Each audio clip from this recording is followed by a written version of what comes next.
been surveying you? We've had calls from at least 2 reporters who claim they have multiple reliable sources, and so I can't tell you, with certainty that they did this, but I'm concerned enough that 2 separate reporters have come up.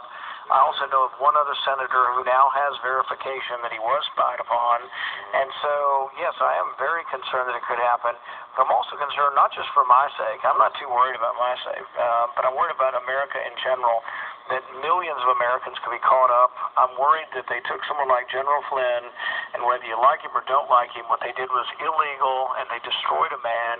And put that in the context of what Chuck Schumer said a couple weeks ago when he said, he said Trump needs to be warned not to mess with the CIA because they can tear you every 6 ways to Sunday, whatever. I opened my show with that quote. Believe me, I know it. But when Schumer says this, you have to realize that in Congress only 8 people know anything up here about intelligence, and not 8 people know what's going on, and they're told only what the intelligence community chooses to tell them.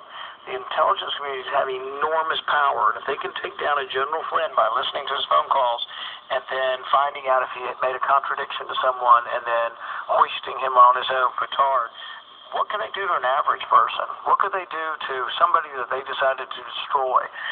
The power is alarming, and we have to get more congressional oversight of what's going on, and no American should have their name queried or searched in any kind of database without asking a judge for a warrant.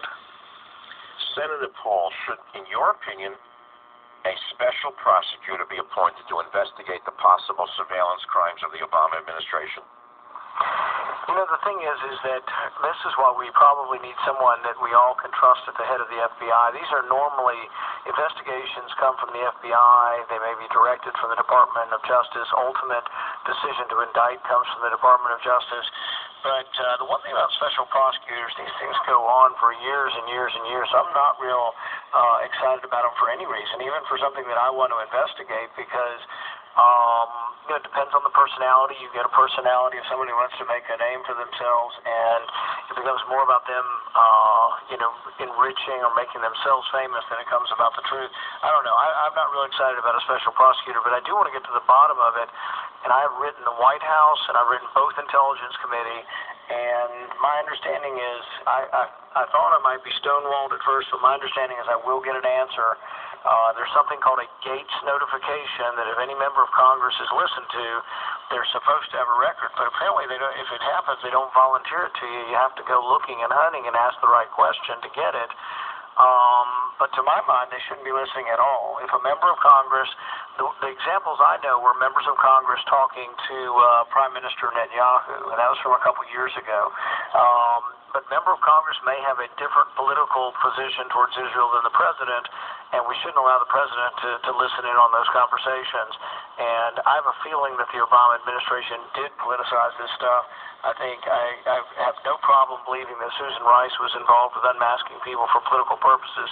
But to prove that, we need to get to the heart of the facts, and I'm all for pursuing it. But pursuing it not with a special prosecutor, by which process, Senator Paul? From the White House. The good news is that it's not like we're asking a Hillary Clinton White House to investigate a President Obama White House. You have a White House right now where one of their people has already been destroyed by the intelligence community. I think they have the incentives line up for them to find the truth. If you weren't able to do that and you were in control of Congress but not the White House, you might argue that the only way you'll find the truth is with an investigator. But really, Congress does have means of doing this. The members of the Intelligence Committee have enormous power if they're willing to use it in an investigation. And there are some good people on the committees, and I'm hoping that they will want to find the truth. And I think we have to